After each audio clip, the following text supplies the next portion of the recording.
we're back. Welcome, everyone, to Hit and Hustle from IrishSportsDaily.com.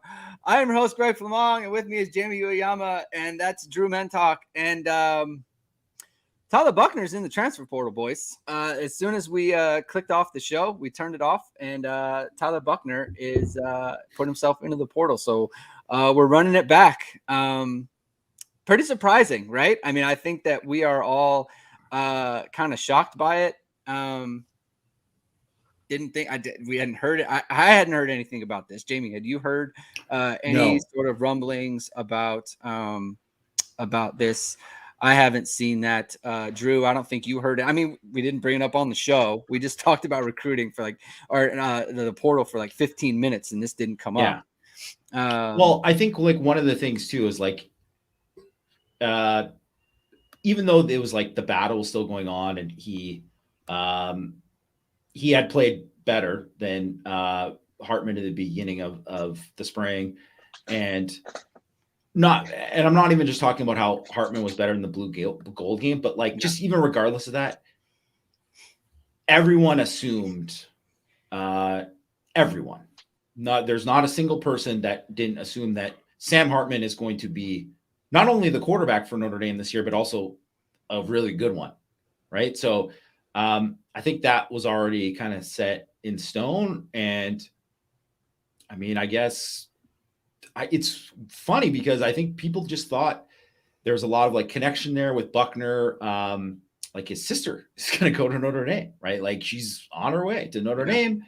He's pretty close to his degree. He's not far away. But I mean, obviously he kind of fits in that thing where he's like, guy wants to be in the league. He wants to play. I think the part about Marcus Freeman saying that, the door is open for him to come back or to stay is, I think that says a lot about how they feel about him as a player, because I'm not to say the door was closed on like Styles or Culley, but I'm like, I think they were like, good luck to you. I don't think they definitely weren't like, hey, we want you to stay. Like, and I think they would prefer if Buchner stayed because I think that even if he's not the quarterback this year, I think he'd be the heavy favorite to be the guy next year. So, I mean, it's pretty shocking. My first reaction is, I wonder where he's going to go. Where was, I mean, a lot of people are talking about Alabama. I mean, we were talking about Alabama just before we started. I think that would be, I just feel like that's not what Tommy Rees wants. I just don't. I feel like he wants someone who's going to be a pocket guy, someone more like CJ Carr, who has. I mean, that's why he wanted him. Someone like Dante. Well, he offered. Buchner was the guy he offered, right? So. No, but I just feel like for the offense that he's running, I mean, it just doesn't seem like that's a great fit. It's funny, like he's such a. Like they already have the one kid, Milroe, is that his name? Jalen Milroe. Yeah. They have like they're similar styles. I mean, I just don't think. I mean, he definitely has the knowledge, right? He has the knowledge of the offense, right? So he can go in and run it, maybe better than the other guys. But it just seems like that's, I don't know if that's a great fit for him. I mean, where do you? I guess Drew, where do you see him being a fit for the Notre Dame, or not the Notre Dame, for like a program out there? I mean, just off the top of your head, like, Tyler Buchner, like good fit at X school. Like, where do you see him fitting in there? I mean, in terms of just where he fits from like a personality standpoint, I mean, I know he considered Stanford pretty heavily coming out of high school. Like if he's going to give up a Notre Dame degree and that's a place he could go play, maybe that's something, I think it kind of depends on how important, if he goes there, he's probably going to be the starter. Some of these other teams like throwing out Alabama, like you're going to have to go and compete without the spring. So I think, some of those schools that, I think that's really the interesting thing is what is he looking for? Is he looking to go to another top team and compete for that job? Or is he looking to go to maybe a lower tier team that's still like a good academic institution that he can get on the field right away and show what he's going to do? So I think that kind of what he's really looking at, it will be interesting to decipher. Where do you think there, Jamie? What's a good fit for Buchner? I don't see Stanford. Stanford sucks.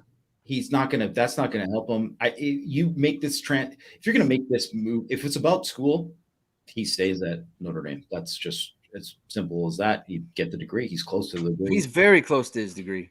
So if it's about that, so that's why so someone said Vanderbilt in the comments, like, no, they suck. Like they're not. He's not gonna go there. And I mean, yes, there's paths for him to start at Vandy and Stanford, but it's like they stink. Like he's not gonna. That doesn't help him if he's making a football decision.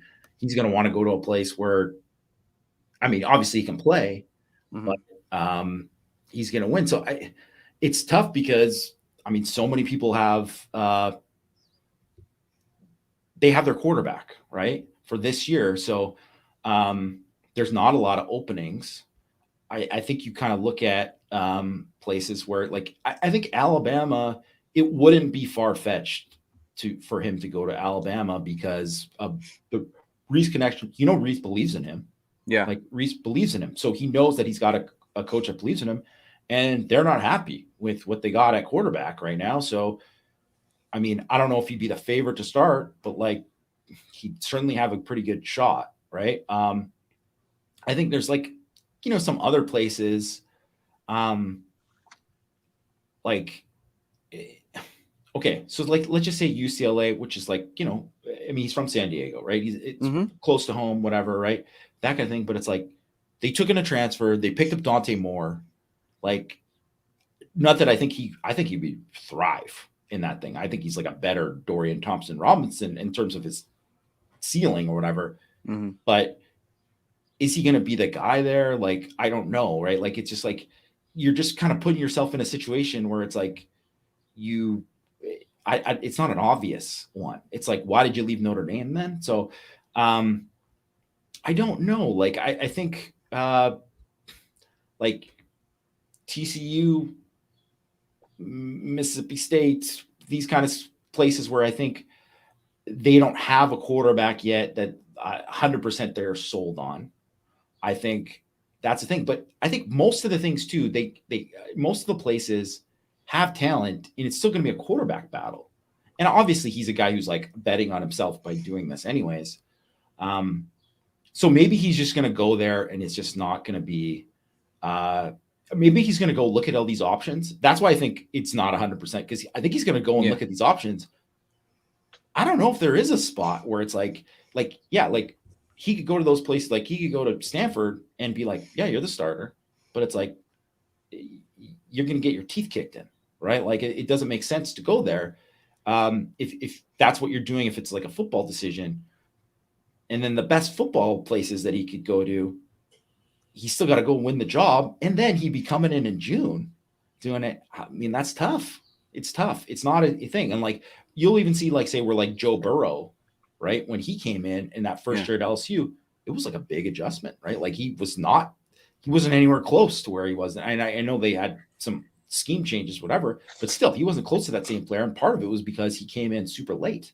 Right. So, I mean, I guess LSU, I mean, I know they got Jaden Daniels, but like, maybe, I don't know. I guess I think there's a lot of places where it's like he could go in and be like, I think I could be better than this guy. I think there's a lot of places like that. But I don't know if that's much better than Notre Dame. So I think it's kind of interesting. And I mean, first of all, too, like, I think someone posted the comments. I don't blame him for taking a look at it. No. Yeah. You can't. I think. Oh, go ahead. No, I was just going to say I really like the UCLA thing, but go ahead, Drew. I'll expand on that in a second.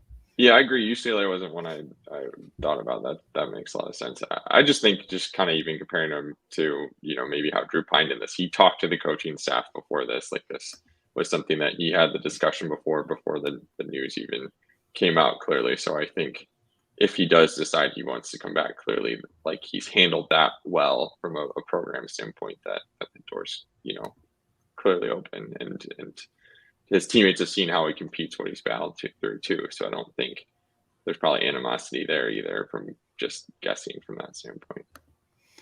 Yeah, so I just think UCLA does so many things in the running game that I think would be beneficial to Tyler Buchner's game. Just like he's because DTR, like, and here's the thing, and I was gonna say it on just the pod that we just recorded, but Tom Buchner is a little bit messy. Like he's just a little bit, like everything is just a little bit hectic. It's a little bit kind of just like, I don't know. In DTR, he was very similar, and he was able to play really well in that system. I think Buchner would do really well with UCLA. He's from the area, right? He's from San Diego, coming back to the West Coast. Like that makes a lot of sense to me.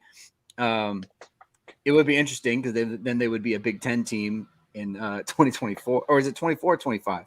I don't remember when exactly they're making that move, but it's just like he would be a Big Ten player, so that would be interesting.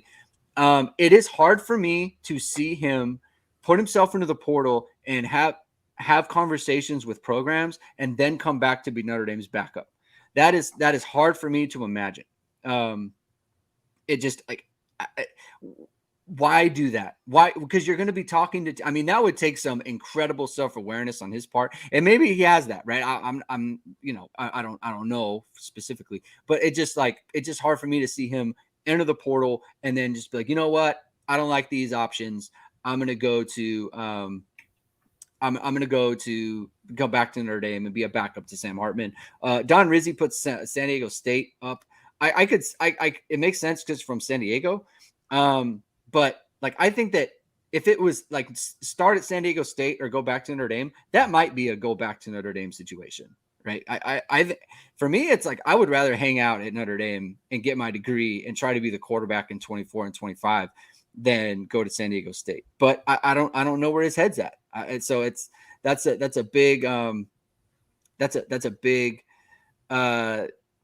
kind of a wild card in this whole thing. Jamie, where do you think it's like, how viable do you think it is that he comes back to Notre Dame after searching around looking for a starting job? Like how viable do you think that is? I think it totally could happen. I won't put that out of the realm of possibility because I just, like we kind of said, I just don't know that. I think like, so I think there's a lot of things that go into it too. So let's just say TCU is one of those places that he wants to go to. And I think he actually, if he went to like a veer and shoot offense, which they run, right? Kendall Browse is there, but oh God, just Kendall Browse is just a horrible human being, horrible human being. Veer and shoot, Colorado, bro. Let's go. Yeah.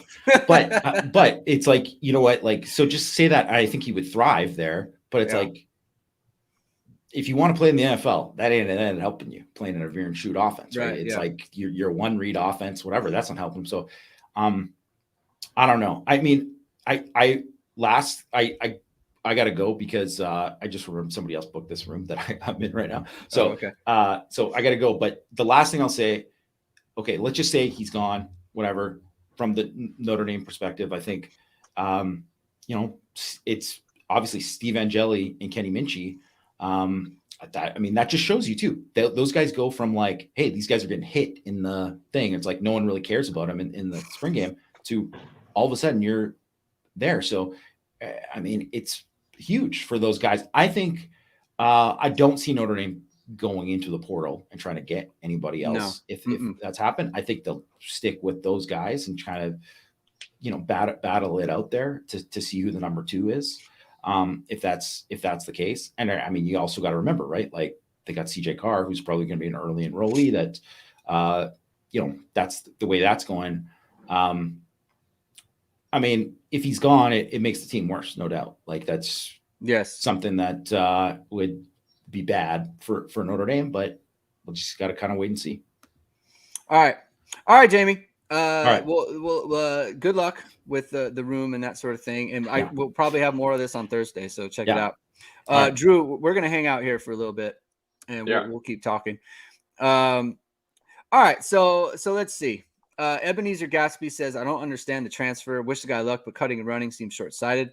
From the degree part, this is the thing that I really don't understand. Like when, like he is so close to getting it, and it's like you could hang out and get your degree, and look, I'm telling you now, the chances of there being a point in 2023 where we say to ourselves, man, if if Buchner had hung around, it would be his job. I just feel like that is the chances of that are not bad, right? I just think it could happen.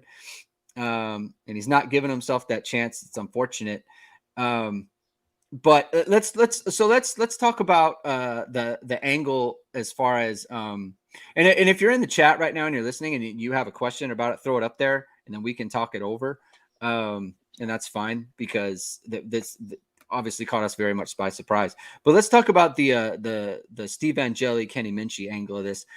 We haven't seen a ton of them. You know, honestly, I thought Angeli looked pretty good in the spring game. Obviously, now look, he's taking third team reps in all spring because there's Buchner and then there's Hartman, right? And so he's not getting as many reps as those guys. I think now he's going to be repped as at least the number 2 or number 3, probably the number 2 just because of the experience factor. So that's going to jumpstart him. I love the way the ball comes off his hand. I saw Steve Angeli 2 times. I got to see him live last year in the they're doing pregame with the Boston College and at USC. The ball comes off his hand really well, like pops off of his hand, and I think that looks really good. There's a symmetry there as far as the athletic ability, and not just on Steve Angeli, but Kenny Mincy as well. There's all similar type quarterbacks to Sam Hartman, so that really helps from an offensive continuity standpoint. But what have you seen from Angeli and Mincy, Drew, now that those two are going to be elevated? The chances of them playing in 2023 have gone up astronomically at this point, if it is in fact the case that Tyler Buchner moves on. So what do you think for those two guys? What do you think about those guys? I mean, I think, like you mentioned, like we've mostly seen them, kind of getting, third team reps, or even in the practices we saw. Like, I don't think Mincy got a lot of team reps. Like usually it was like 7-on-7 or on air. So I'm not sure, the blue gold game was probably the best sample we got from that. But I also heard, like, in the scrimmage before, it sounds like he did pretty well in that Mincy did. But Angeli's definitely like progressed. His ball looks a lot better, I think, this year than it did in the little bit we saw him throw last year. And he definitely threw into some tight windows and in the blue gold game. And we kind of mentioned it in our last show, but he had a little bit of that kind of first team offensive line, but later he also was dealing with Andrew Kristofic at right tackle and things like that too. So he did pretty well and didn't necessarily even have that same protection. So, it'll be interesting between those two, because I think the quarterback battle between them, if it works out that way for second team, will be pretty interesting, to be honest with you. And the only thing I'll add on that is I could actually see them looking in the portal, not maybe for somebody to come in and compete, but you don't necessarily want to go into next year with 3 scholarship quarterbacks. And what if Mincy beats out Angeli for that second team, and then he wants to transfer, and now you're not, like, I could just see, for insurance purposes, them, even if it's an Ivy League guy or guy they're saying not expecting to play, like, we need somebody to come in if necessary. So it'll be really interesting how Notre Dame feels they need to navigate that. Yeah. John Roth is asking, how much will his injury this is speaking of Tyler Buchner, how much will his injury history impact how other schools view him? It has to be a consideration. I mean, he got major injuries in high school. He had a couple dings in his freshman year, right? He rolled his ankle. And he's had like a lot of like freak weird injuries. Like, he rolled his ankle against Virginia Tech with no one around him, just took a step and rolled it. He had the hamstring, which is obviously fairly common. He rolled his ankle prior to last year's spring game going down the stairs, like stuff like that. Obviously broke the collar or separated his shoulder in the Marshall game. So he had to miss a bunch of games for that. Yeah. So there's a lot of things that tend to happen to him. Right. And I don't, tearing the ACL, that happens a lot. Go ahead.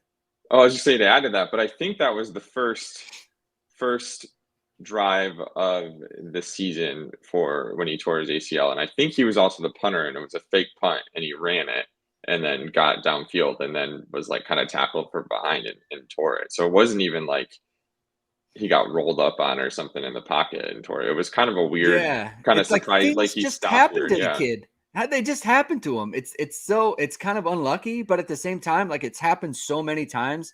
It's a factor. It's absolutely a factor. Tyler Reese is concerned about team morale. I don't think that's going to be the issue at all. Honestly, I really don't. I think people understand, like, he's the backup, and I don't see this as any sort of negative towards how the team is going to view it. Obviously, there will be some reporting. I mean, maybe they're friends of his, and that's a bummer for them. But this happens, right? This is a thing that happens. Let's see. Vamos Irish asks, could Parker be changing the offense away from Buchner's strength, leading to the portal move? You know, one thing I did notice is they added some. I don't want to say it was slow mesh, but it was like slow mesh adjacent. And I tweeted this during the game, right? Like, they did some stuff. And it's like when you're starting to cater the offense towards one of the quarterback's strengths in a way that could be something, right? And I think that, look, Notre Dame wants to be more of a downfield passing team, right? And I think that's what they've been looking to do. But the part of that too is, like, I think Buchner sees himself as a downfield passer anyway. So I don't think that he would see that as a negative thing, right? And you can back me up on that, Drew, if you have a take on that. But I don't think he wants to be seen as like a running quarterback guy. So what do you think about that? No, I definitely agree, and I think he's somebody who can have good touch on the ball, and he's really good, like, arm talent and things like that. And I mean, he definitely has the arm to push the ball downfield too. So I kind of agree with that, and just kind of what he wants to do. Like, I don't think he wants to go somewhere that turns him into like a primary running quarterback or more dual threat. I think he, has put in a lot of effort to develop his, like, kind of presence and, like, comfortability in the pocket. And I know it didn't look like it as much on Saturday, but I definitely seen that in the couple open practices that's something he's improved on quite a bit. So yeah. Nick Buchholz makes a good point here. He says, doesn't this make all the sense in the world considering how few game reps he's received since his sophomore year in high school? I don't feel like he can afford being quarterback to another season. He might just be itching. I got to play. Like, I got to get out there and I got to play. I can't just sit around anymore. I have to be playing, and I can't wait. I can't hope that someone gets hurt. I can't hope that the position opens up. I can't hope that I then beat out Angeli or Mincy or CJ Carr when he comes in. Like, I have to, I got to get out there and play. And so that could be where it is. We'll see, right? We'll see if he finds a better option for himself. Like, the idea that he could come back, like, this whole conversation could be for naught. He could just come back and decide that he wants to try to be Notre Dame's quarterback. But it does make sense. He wants to play. Go ahead. Yeah, and I think the transfer portal, I mean, we don't often necessarily see it used this way, but it is supposed to be so you can, like, comfortably talk with other teams without, violating NCAA rules. And if schools were seeing things and just speculating, already reaching out, and they're like, well, we want to, maybe from his perspective, he's like, well, I want to at least hear what they have to say. So I'm going to do this because this is the only way I feel comfortable really having those conversations and exploring that. So yeah.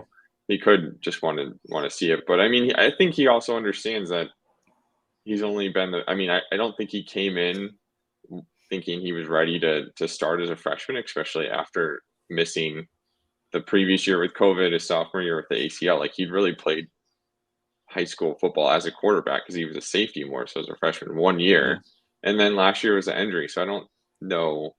It's kind of tough for him from his perspective if you look over the last 6 years, just how little he's been able to play quarterback because of unfortunate circumstances. So yeah, so it's tough. He's in a kind of a weird spot, and it's understandable that he's thinking about moving on and that sort of thing. And so I don't know. We're gonna have to see. Matt, check out irishsportsdaily.com. Be looking on our site for throughout the day, because Matt is gathering some intel on this, and he's got some good thoughts. Apparently, he's heard from, there's some sources or a source that's telling him that he's heard from top 25 programs, right? So he may have some real options. Some of those in the SEC, right? Maybe not specifically Alabama, but some in the SEC. So there's options for him. There's schools that are looking at him. And so I just want to add on Matt too is that, in my opinion, having also worked at other places, nothing against anywhere else, but I do think Matt is the most plugged in person to Notre Dame. So I feel like, yeah, definitely keep checking for what he has to say, and I think he doesn't just post all information he gets either. Like he definitely provides what he thinks is the best. So I definitely keep checking Irish Sports Daily for whatever he's out there. Joel Easton says, wouldn't he have the opportunity to come back and finish his degree at Notre Dame after playing? No, because at the school that he's transferring to, he's got to take classes there, right? He can't just be there, right? He's got to take classes. He's got to be working towards his degree. Like, that's kind of the point. So go ahead. Oh yeah. And I feel like it's more difficult for your upper level, more degree specific courses that you take to another school, transferring back to Notre Dame. That's often why like Notre Dame can get maybe like a freshman transfer or a graduate transfer a lot easier than they can get somebody later. So if he goes somewhere else, just throwing out there Alabama, there's no guarantee he does 2 semesters there that those courses are then going to transfer back and count towards his degree, seeking the courses he needs for his degree. They might be Gen Ed classes or something when he transfers back. So that's going to be difficult wherever he goes. Yeah. So once he leaves, like you gotta be continuing towards your degree, and that's just a matter of being eligible to play. Chris Schreiber kind of mentioned something that we brought up earlier. For Notre Dame, it's less than ideal, but I don't hate Mincy getting more reps. All 3 quarterbacks are now more pocket quarterbacks than the dual threat running quarterback. That's true. That's definitely true. Now there's going to be, and look at it. It kind of comes at a time where Notre Dame's kind of got a stable at the running back position, right? They have Estime, they have Diggs, they have Javon Payne now, who looks good, and Jeremiah Love's coming in, plus Jadarian Price. He's going to be coming back from injury. So Notre Dame's got a lot of good options. They don't need to supplement it, maybe like they did in the past with the quarterback. They have a lot of good options there. So, wow, what a day, Drew. It was. I'm gonna just check our site to see if Matt has put up anything yet. I know he's busy gathering intel as we speak. He has not updated the original post. So, so Corey Flynn, this is actually a good point. This definitely puts 2024 into a little bit of flux now. CJ Carr will be coming in. Do you want it to be a true freshman? Steve Angeli will then, that's going to be a battle between Angeli and Mincy. So that situation, the 2024 quarterback situation is definitely in flux now, right? I mean, it's open, right? You gotta say that it's really that became like much more open situation.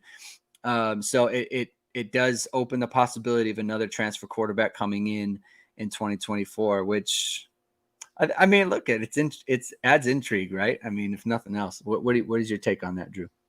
Yeah, definitely. I mean, they're definitely going to have to evaluate that pretty closely, and yeah, I mean, I think there probably would be a good chance they would have to look at the portal pretty seriously. It may not be, quite like they were last year, where in December they were ready to tell, Drew Pine and Tyler Buchner at the start of the month that they were going to go to the portal. But at the very least, they're going to have to look hard at whoever goes in there, or maybe have a kind of similar scenario. So, I mean, if it goes the way they want, Sam Hartman's going to take the majority of snaps in 2023. And so are you going to go into 2024 with a quarterback who has 0 meaningful playing time? Yeah. No starts. Is that what you want? So it's just, I don't know, man. It really does. Notre Dame's looking at another transfer in 2024 as a major possibility. So maybe this makes Carr become a mid-year enrollee. No, I don't think so. I don't think so. I think he's set to be he's going to play his senior year. I think he wants to do that. And it'd be hard for him to come in and really do much. I mean, he would almost certainly just be the 4th string quarterback and not get those reps. I don't even think that's something Notre Dame would want. Yeah, he wouldn't get the reps. Yeah, because they would still have the same problem. No one has started meaningful games, and that's what they want. Angela Gorlock says, does he Does he just want to be a starter somewhere, or does he think he's NFL caliber? I mean, he probably wants to find out, right? I mean, obviously he has to start somewhere if he wants to be an NFL player. But you know, I mean, that's a question about, I mean, everyone's wondering about Alabama, right? And going to Alabama would definitely boost your stock as an NFL quarterback. That's for sure. Yeah, definitely. But but like to Jamie's point, like the kind of offense that he chooses, I mean, I think that'll be indicative of what he's kind of looking for, right? It's just like, what kind of offense? Like if he goes to a veer and shoot, that's not going to help him be an NFL player, but it might help him have a really good college career. So that's something to monitor. Yeah, and I do think he has NFL talent, you know, like we'll see what it works out. But athletically, he's obviously very impressive, but he has a good arm. He can make a lot of those like kind of dynamic throws you see people in the NFL doing. That obviously, going back to the point that he's just missed a lot of football over the last few years, and maybe that's his perspective, is like, I've missed a lot of football. If I'm going to stay here and sit, like that's another year where I don't get to, get those meaningful reps that I've been missing out on too. So maybe that's part of his perspective. I'm not sure. Yeah. Corey Flynn says, California score Pac-12 feels like where he ends up. It's an interesting destination. Might be Arizona. Jed Fish, he did really good stuff with, their offense in his first season over there. Especially in the passing game with a mobile quarterback who is a lot smaller than Tyler Buchner, right? That could be an option. I don't know where their quarterback is now or if they're set there. I think that could be a really good option for him. They're not, but like, I don't know how he views being the quarterback at Arizona versus potentially eventually being the starter at Notre Dame. Like, I don't know how he weighs those two things. Obviously, U of A, Tucson, big rivalry with Drew Pine. Interestingly, I feel like Arizona State, they would be a good destination if they hadn't just gotten Drew Pine. It would be funny if he did go to Arizona State and Drew Pine was like, oh my gosh, like he's back to it. Cause I think Whittingham, I think he could do really good stuff with Tyler Buchner, right? Like he's a lot closer to the skill set of Bo Nix and Travaris Daniels. Oh, no. What's the Florida State's quarterback? Travaris. Jordan Travis. Travis Daniels. I'm thinking of LSU's quarterback. Jordan Travis. Those two are very similar in skill set. Like Jordan Travis was an inaccurate player, but a very good runner. And then he became, a really good player over time. So I could see that being a thing. Yeah. So, and I don't know a bunch about, I know Cal's, wasn't that great, but I again, that California connection. I think his older sister plays volleyball there, or beach volleyball or something, or at least did. So, there is, good academic school. I again, don't know much about offensive personnel and stuff like that. I imagine that's not great, but that could be a reason to look there. Yeah. Yep. So let's see. Wake Forest, someone's bringing up a little slow mesh for. You see, the problem is like he doesn't have that processing. That's you got to be able to process and you got to be able to read it out, and that hasn't been his strongest suit so far. So, all right, Drew. I guess we were supposed to go for 10 minutes, and now we've gone for 35 minutes. So you probably got to get going. So we're gonna leave it there. Check out irishsportsdaily.com. There's going to be a ton of reporting on this, and so this will be a topic of interest on Thursday when we go live there. So you're going to want to check us out on our show, our live show on Thursday. There'll be more reporting there. And yeah, one more time, check out irishsportsdaily.com. I'm going to post this. I'm going to merge the two shows on the podcast. So you're going to listen to this show. And if you missed our original show this morning, we were talking about the spring game and that sort of thing.